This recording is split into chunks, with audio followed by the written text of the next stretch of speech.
네, 여기 묵상 간증 딸을 통한 하나님의 책망입니다. 저는 모태신앙인이지만 하나님을 떠나 믿지 않는 사람과 결혼했습니다. 그 친정 아버지의 갑작스러운 소천과 남편과의 소통 부재로 힘들어하다가 믿음의 공동체로 인도되었습니다. 남편은 세례까지 받았지만 세상 성공을 내려놓지 못해 여러 사업을 벌이다가 몇 년 전 많은 빚을 지고 외국으로 도피했습니다. 저는 수년간 남편의 생사조차 모르고 지내다가 재작년에 SNS를 통해 남편이 외국인과 결혼해 아이까지 낳은 사실을 알게 되었습니다. 하지만 이런 절망적인 상황에서도 저는 말씀과 공동체의 보살핌 속에서 생명과 가정을 지킬 수 있었습니다. 그 나이에는 아빠가 외국에 있다는 사실은 알았지만 왜 아빠와 연락이 닿지 않는지 늘 궁금해했습니다. 그때마다 저는 아직 아이가 어리다는 핑계로 남편에 관해 자세히 알려주지 않았습니다. 그러다 작년에 초등학교 2학년이 된 딸은 우연히 제가 쓴 큐티인 묵상 간증을 보고 아빠에 대한 모든 사실을 알게 되었습니다. 딸은 큰 충격을 받았고 저는 아이를 부둥켜 안고 통곡할 수밖에 없었습니다. 현재 저는 시댁에서 남편 없이 8년째 살고 있습니다.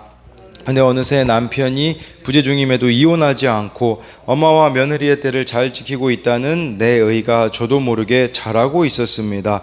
선민의식에 사로잡혀 자신의 역할과 지위를 분별하지 못한 유대인들처럼 저는 믿지 않는 시댁에 대한 구원의 애통함이 없었습니다. 게다가 아빠의 오랜 부재로 힘들어하는 아이들의 마음도 제대로 헤아리지 못했습니다. 이후 저는 공동체의 권면과 병원의 처방에 따라 딸에게 남편에 관한 이야기를 자세히 말해 주었습니다. 그러자 감사하게도 딸은 그동안 답답했던 마음이 조금은 시원해졌다고 했습니다. 딸이 사춘기가 되면 또 어떤 고난이 올지 알 수 없지만 저처럼 딸에게도 자신의 이야기를 나눌 공동체가 있다는 것이 감사합니다. 표면적 유대인에게서 벗어나도록 딸을 통해 책망하시고 회개할 기회를 주신 하나님 감사합니다. 적용하기입니다. 매주 토요일에 딸과 둘만의 시간을 짧게라도 갖겠습니다. 믿지 않는 시댁 식구들의 구원을 위해 매일 5분씩 기도하겠습니다.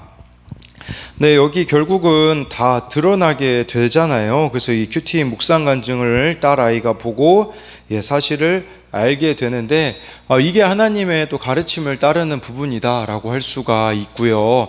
또 이분의 그 솔직한 간증 중에 하나는 정말 이렇게 엄마의 때, 며느리의 때를 잘 지키고 있다라는 의가 자라자 정작 시댁 식구에 대한 구원에 대한 애통함이 없지만 내가 뭔가 하고 있다라는 그 부분도 이렇게 돌이켰다라고 하고 있습니다.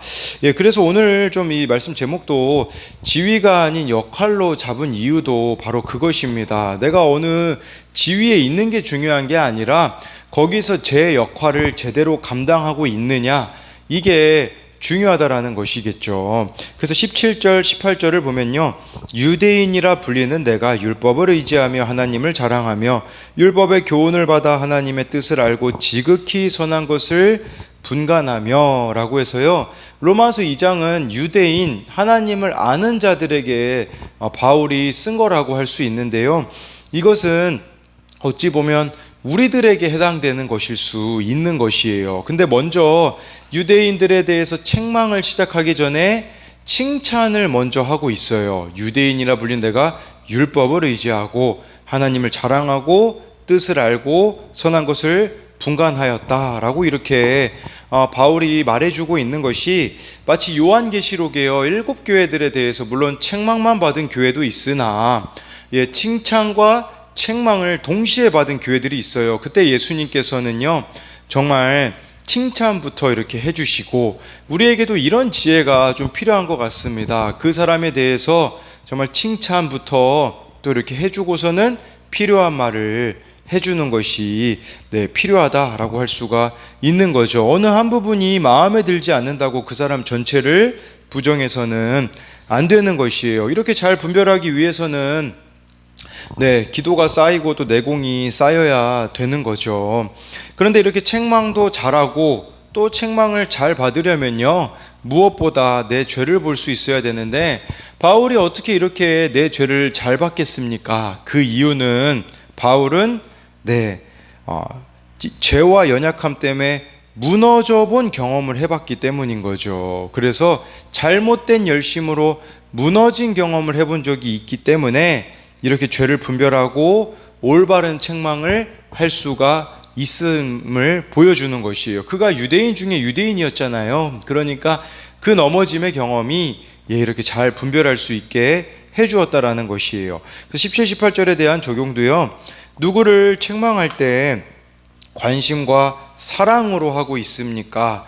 나의 어떤 무너짐의 사건을 통해 나와 타인에 대한 이해의 폭을 넓히게 되었습니까? 네, 19절, 20절 말씀을 보면요. 이제 구체적인 바울의 그런 지적이 나와 있습니다. 유대인들을 향한 지적인데요. 맹인의 길을 인도하는 자요, 어둠에 있는 자의 빛이요. 20절에 율법에 있는 지식과 진리의 모본을 가진 자로서 어리석은 자의 교사요, 어린 아이의 선생이라고 스스로 믿으니, 이게 참 칭찬인 것 같잖아요. 맹인의 길 인도하고 어둠 속에 있는 빛이고, 이렇게 어리석은 자의 교사요, 어린아이 선생이라고 스스로 믿는다라는 말이 무슨 말이겠습니까? 착각하지 말라는 뜻이 되는 것이에요. 그러니까 유대인들이 착각에 빠지게 되어진 거죠. 나름 또 이렇게 말씀도 잘 지키는 것 같으니까 내가 진짜 잘하고 있구나. 바리새인만 해도요, 처음에는 이렇게 하루 3번 기도하자. 그래서 진짜 하루 3번 기도하다 보니까 나중에 막 사람들이 주목해 주는 거예요. 그러다 보니 이제 이 기도를 어떻게 하냐면 길거리에서 사람들이 보는 데서 하게 되어지는 것이죠. 중요한 것은 역할이거든요. 정말 유대인이면 유대인답게 사는 그 역할에 충실해야 되는데, 문제는 지위를 누리려고 하는 거죠. 그 역할을 지위라고 생각하는 것이 잘못되었다라고 할 수가 있는 것이에요. 그러니까 우리도 그렇게 생각할 수가 있어요. 직분도요, 이게 지위가 아니거든요. 사실 역할이거든요. 근데 이거를 지위라고 생각을 해버리니까 마치 잘못된 경우에는 정말 마치 내가 이런 직분을 받았으니 구원을 따놓은 당상으로 여기게 되어지는 거죠. 그 역할에 대한 책임을 져야 되는데 그냥 특권을 누리려고 하는, 그게 바로 지위를 누리려고 하는 것이라고 볼 수가 있는 거죠. 저에게 좀 쉽게 설명드리자면 그런 거죠. 한 2가지 정도를 얘기할 수 있겠는데, 하나는 제가 목사니까 설교를 준비해야 되니까 집안일에 대해서는 신경 쓸 필요가 없다, 이런 식으로 생각하는 것이 지위를 누리려고 하는 걸 수도 있고요. 또 제가 이렇게 외부에서 이제 이런 간증들도 하고 지금까지 있었던 그런 것들을, 사역들을 이야기했잖아요. 근데 중요한 것은 뭐냐면, 그런 자리만 좋아하고 진짜 우리 아이들을, 제가 매주 전화신방하는 애들이 있거든요.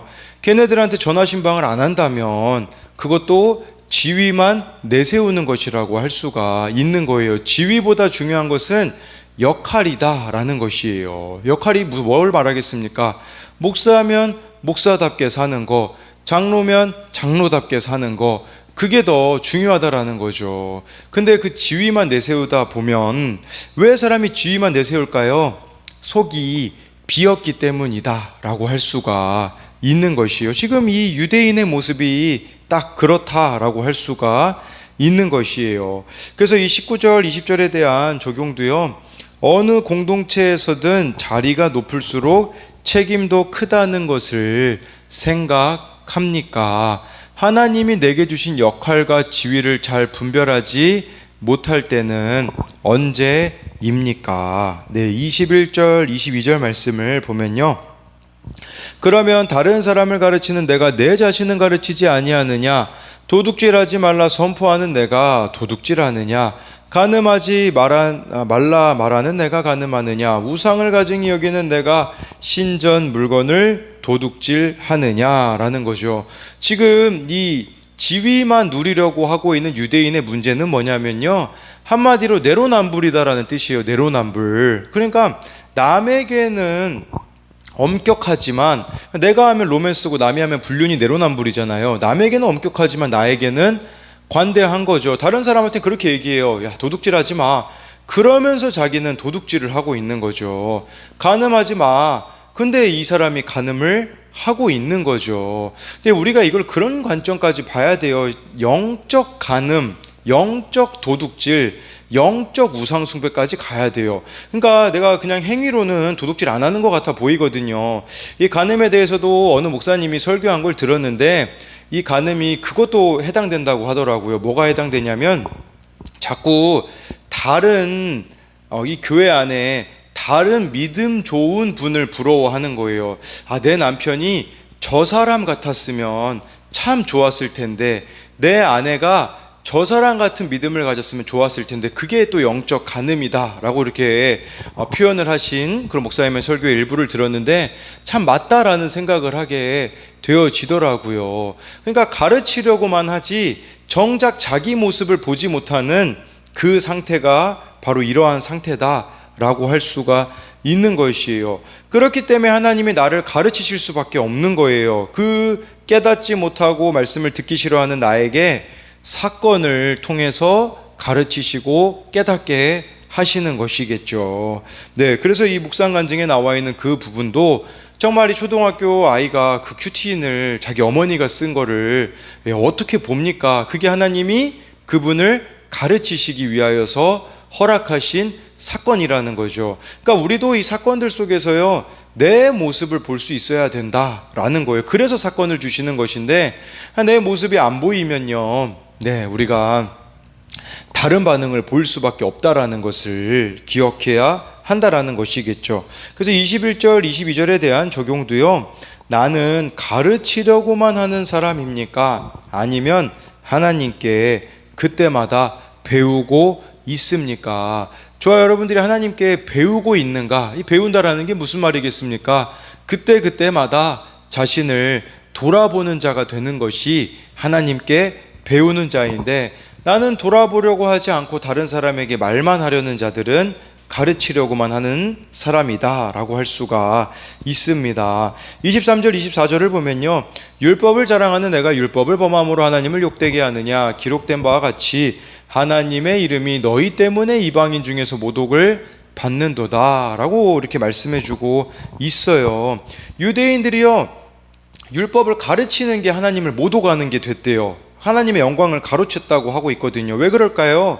그 이유는요, 말씀을 가르치기만 하고 말씀대로 살지 않았기 때문인 거죠. 지금 뭐 한국에서 일어나는 일도 마찬가지지 않겠습니까?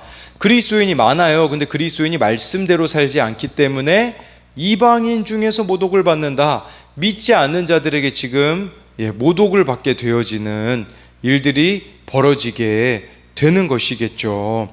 그러니까 내가 가르치는 자로서 하나님의 뜻대로 온전히 살지 못한 것 때문에 누군가가 실족하지 않을까를 우리는 염두에 두면서 살아가야 한다라는 것이에요.